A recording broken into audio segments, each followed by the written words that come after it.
बहुत समय पहले बासकल नामक गांव में बिंदुक नाम का एक ब्राह्मण रहता था।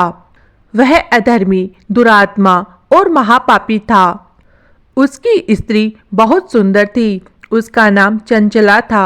वह सदा उत्तम धर्म का पालन करती थी, परंतु बिंदुक वेश्यागामी था। इस तरह कुकर्म करते हुए बहुत सा समय व्यतीत हो गया।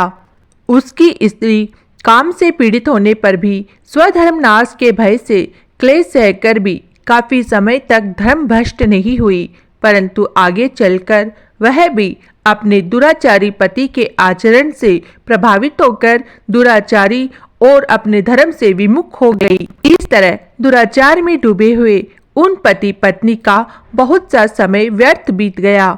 वैश्यागामी दूषित बुद्धि वाला वह दुष्ट ब्राह्मण बिंदु समय अनुसार मृत्यु को प्राप्त होकर नरक में चला गया।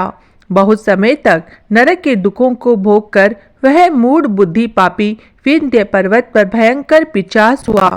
इधर उस दुराचारी बिंदु के मर जाने पर वह चंचला नामक स्त्री बहुत समय तक पुत्रों के साथ अपने घर में रहती रही। पति की मृत्यु के बाद वह भी अपने धर्म से गिरकर पर पुरुषों का संग करने लगी थी। सती विपत्ति में भी अपने धर्म का पालन करना नहीं छोड़ती। यही तो तप है। कठिन तो होता है, लेकिन इसका फल मीठा होता है। एक दिन देवयोग से किसी पुण्य पर्व के आने पर वह अपने भाई बंधुओं के साथ गोकर्ण क्षेत्र में गई। उसने तीर्थ के जल में स्नान किया और बंदी जनों के साथ यहाँ वहाँ घूमने लगी। वह एक देव मंदिर गई। वहाँ उसने ब्राह्मण के मुख से भगवान शिव की परम पवित्र एवं मंगलकारी कथा सुनी। ब्राह्मण कह रहे थे, जो स्त्रियां व्यभिचार करती है वे मर जाने के बाद जब यमलोक जाती है तब यमराज के दूत उन्हें तरह तरह से यातना देते हैं कि वे उसके कामांगों को तप्त लोह के डंडों से दागते हैं। तप्त लोह के डंडों से उसका संसर्ग कराते हैं। यह सारे दंड इतनी वेदना देने वाले होते हैं कि जीव पुकार पुकार कर कहता है कि अब वह ऐसा नहीं करेगा, लेकिन यमदूत उसे छोड़ते नहीं है। कर्मों का फल तो सभी को भोगना पड़ता है। देव, ऋषि, मनुष्य सभी इससे बंधे हुए हैं। ब्राह्मण के मुख से यह वैराग्य बढ़ाने वाली कथा को सुनकर चंचला भय से व्याकुल हो गई। कथा समाप्त होने पर सभी लोग वहां से चले गए। तब कथा बांटने वाले ब्राह्मण देवता से चंचला ने कहा, हे ब्राह्मण, धर्म को न जानने के कारण मेरे द्वारा बहुत बड़ा दुराचार हुआ है। स्वामी, मेरे ऊपर कृपा कर मेरा उद्धार कीजिए। आपके प्रवचन को सुनकर मुझे इस संसार से वैराग्य हो गया है। मुझ मूढ़ चित्त वाली पापिनी को धिक्कार है। मैं निंदा के योग्य हूँ। मैं बुरे विषयों में फंसकर अपने धर्म से विमुख हो गई थी। कौन मुझ जैसी को मार्ग में मन लगाने वाली पापिनी का साथ देगा? जब यमदूत मेरे गले में फंदा डालकर मुझे बांध कर ले जाएंगे और नरक में मेरे शरीर के टुकड़े करेंगे, तब मैं कैसे उन महायातनाओं को सहन कर पाऊंगी। मैं सब प्रकार से नष्ट हो गई हूँ, क्योंकि अभी तक मैं हर तरह से पाप में डूबी रही हूँ। हे ब्राह्मण, आप मेरी गुरु हैं। आप ही मेरे माता पिता हैं। मैं आपकी शरण में आई हूँ। मुझ अबला का आप उद्धार कीजिए। इस प्रकार विलाप करती हुई चंचला ब्राह्मण देवता के चरणों में गिर पड़ी। तब ब्राह्मण ने उससे कृपा पूर्वक उठाया और इस प्रकार कहा, नारी, तुम सौभाग्यशाली हो जो भगवान शंकर की कृपा से तुमने वैराग्यपूर्ण यह कथा सुनी है और कथा को सुनकर अपनी गलती का एहसास कर लिया है। तुम डरो मत और भगवान शिव की शरण में जाओ। उनकी परम कृपा से तुम्हारे सभी पाप नष्ट हो जाएंगे। मैं तुम्हें भगवान शिव की कथा सहित वह मार्ग बताऊंगा जिसके द्वारा तुम्हें सुख देने वाली उत्तम गति की प्राप्ति होगी। शिव कथा सुनने से तुम्हारी बुद्धि शुद्ध हो गई है और तुम्हें पश्चाताप हुआ है तथा मन में वैराग्य उत्पन्न हुआ है। पश्चाताप ही पाप करने वाले पापियों के लिए सबसे बड़ा प्रायश्चित है। जो मनुष्य अपने कुकर्म के लिए प्रायश्चित नहीं करता वह उत्तम गति प्राप्त नहीं करता, परंतु जिसे अपने कुकृत्य पर हार्दिक पश्चाताप होता है वह अवश्य ही उत्तम गति का भागीदार होता है। इसमें कोई शक नहीं है। शुद्ध चित्त में ही भगवान शिव और माता पार्वती का वास होता है। वह शुद्ध आत्मा पुरुष सदाशिव के पद को प्राप्त होता है। इस कथा का श्रवण सभी मनुष्यों के लिए कल्याणकारी है, अतः इसकी आराधना और सेवा करनी चाहिए। हे ब्राह्मण पत्नी, तुम अन्य विषयों से अपने मन को हटाकर भगवान शिव की इस परम पावन कथा को सुनो। इससे तुम्हारे चित्त की शुद्धि होगी और तुम्हें मोक्ष की प्राप्ति होगी। जो मनुष्य निर्मल हृदय से भगवान शिव के चरणों का चिंतन करता है उसकी इसी जन्म में मुक्ति हो जाती है। यह कहकर वे ब्राह्मण चुप हो गए। उनका हृदय करुणा से भर गया। वे ध्यान में मग्न हो गए। ब्राह्मण का यह उपदेश सुनकर चंचला के नेत्रों में आनंद के आंसू झलक आए। वह हर्ष भरे हृदय से ब्राह्मण देवता के चरणों में गिर गई और हाथ जोड़कर बोली, मैं कृतार्थ हो गई। हे ब्राह्मण, शिव भक्तों में श्रेष्ठ स्वामीन, आप धन्य हैं। आप परमार्थदर्शी हैं और सदा परोपकार में लगे रहते हैं। साधुओं, मैं नरक के समुद्र में गिर रही हूँ। कृपा करके मेरा उद्धार कीजिए। जिस पौराणिक और अमृत के समान कथा की बात आपने की है उसे सुनकर ही मेरे मन में वैराग्य उत्पन्न हुआ है। उस अमृतमय कथा को सुनने के लिए मेरे मन में बड़ी श्रद्धा हो रही है। कृपया आप मुझे इसे सुनाइए। कथा सुनने की इच्छा मन में लिए चंचला उन ब्राह्मण देवताओं की सेवा में वहीं रहने लगी। उस गोकर्ण नामक महाक्षेत्र में उन ब्राह्मण देवताओं के मुख से चंचला भगवान शिव की भक्ति, ज्ञान और वैराग्य बढ़ाने वाली और मुक्ति देने वाली उत्तम कथा सुनकर कृतार्थ हुई। उसका चित्त शुद्ध हो गया। वह अपने हृदय में शिव के सगुण रूप का चिंतन करने लगी। वह सदैव शिव सच्चिदानंदमय स्वरूप का चिंतन करती थी। उसके बाद अपना समय पूर्ण होने पर चंचला ने बिना किसी कष्ट के अपना शरीर त्याग दिया। उसे लेने के लिए एक दिव्य विमान वहां पर पहुंचा। यह विमान शोभा साधनों से सजा था और शिवगणों से सुशोभित था। चंचला विमान से शिवपुरी पहुंची। उसके सारे पाप धुल गए। दिव्य रूप धारिणी दिव्यांगिना हो गई। वह गौरांगी देवी मस्तक पर अर्धचंद्र का मुकुट और अन्य दिव्य आभूषण पहने शिवपुरी में पहुंची। वहां उसने सनातन देवता त्रिनेत्रधारी महादेव शिव को देखा। सभी देवता उसकी सेवा में भक्ति भाव से उपस्थित थे। उनकी अंग कांति करोड़ों सूर्य के समान प्रकाश रहित हो रही थी। 5 मुख और हर मुख में 3-3 नेत्र थे। मस्तक पर अर्धचंद्र आकार मुकुट शोभायमान हो रहा था। कंठ में नील चिन्ह, उनके साथ में देवी गौरी विराजमान थी जो विद्युत पुंज के समान प्रकाशित हो रही थी।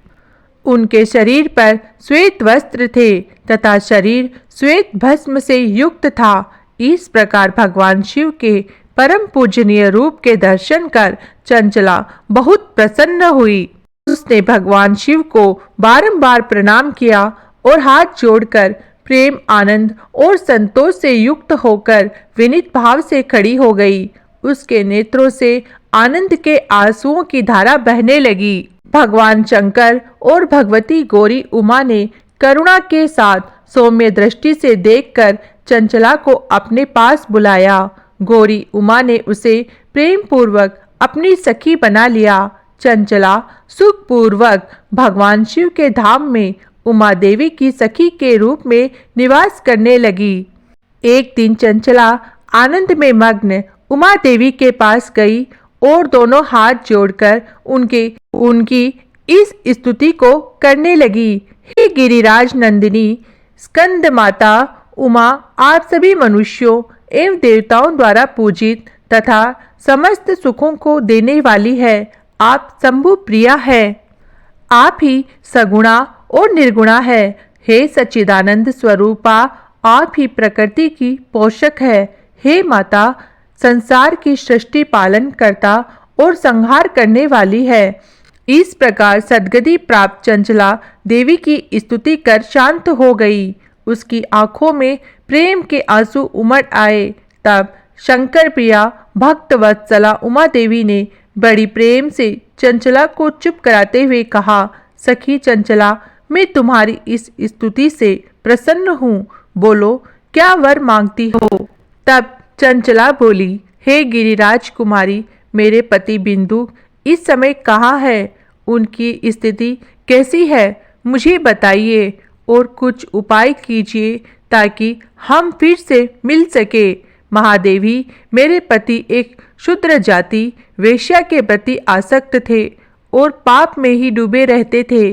गिरिजा बोली, बेटी, तुम्हारा पति बिंदुक पापी था। उसका अंत बड़ा भयानक हुआ।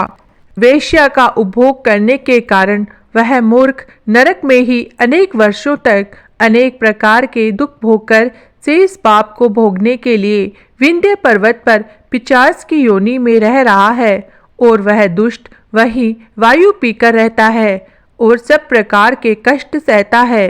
गौरी देवी की यह बात सुनकर चंचला अत्यंत दुखी हो गई।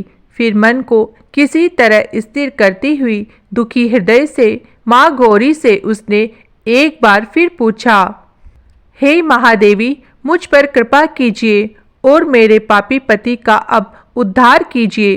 कृपा करके मुझे वह उपाय बताइए जिससे मेरे पति को उत्तम गति प्राप्त हो सके। गौरी देवी ने कहा, यदि तुम्हारा पति भगवान शिव की पुण्यमयी उत्तम कथा सुने तो वह इस दुर्गति को पार करके उत्तम गति का भागी हो सकता है। अमृत के समान मधुर गौरी देवी के वचन सुनकर चंचला ने दोनों हाथ जोड़ मस्तक झुकाकर उन्हें बार बार प्रणाम किया और प्रार्थना की, मेरे पति को भगवान शिव की कथा सुनाने की व्यवस्था कीजिए।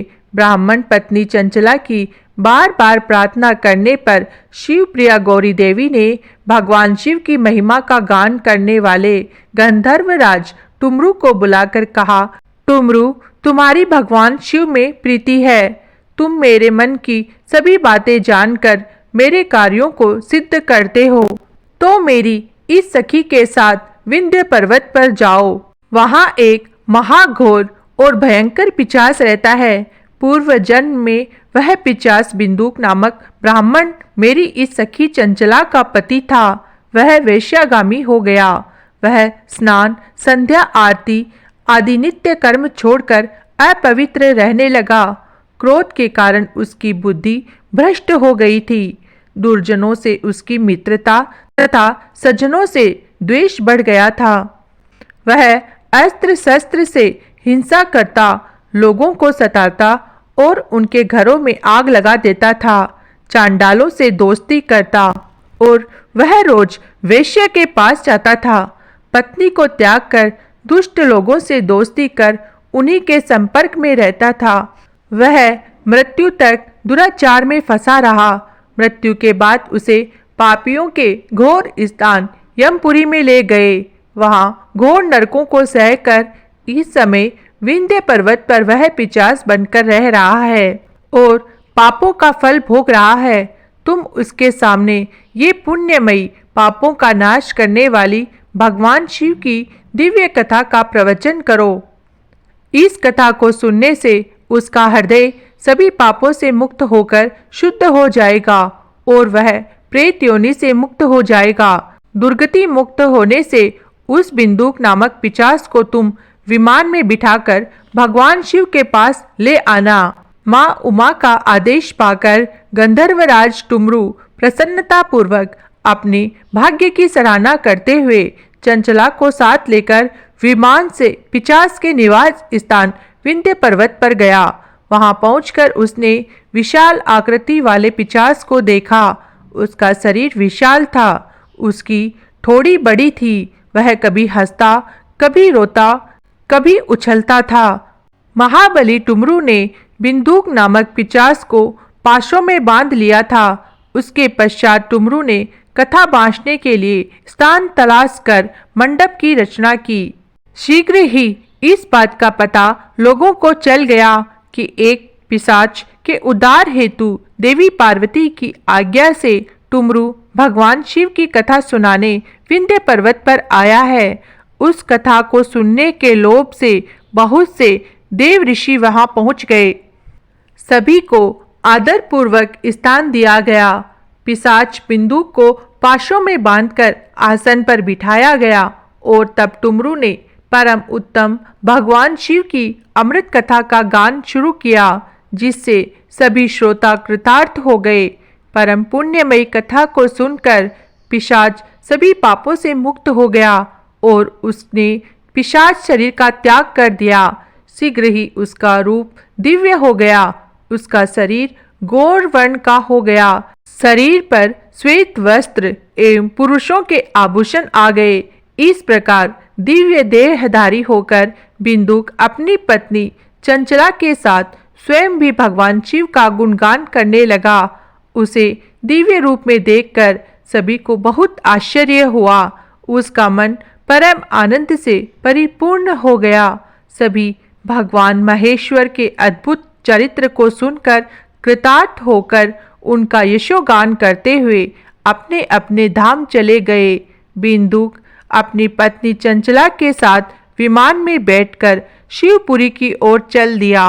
महेश्वर के गुणों का गान करता हुआ बिंदुक अपनी पत्नी चंचला और टुमरू के साथ शीघ्र ही शिवधाम पहुंच गया। भगवान शिव और देवी पार्वती ने उसे अपना पार्षद बना लिया। दोनों पति पत्नी सुखपूर्वक भगवान महेश्वर एवं देवी गौरी के श्री चरणों में अविचल निवास पाकर धन्य हो गए। बोलिए उमा महेश्वर भगवान की जय हो।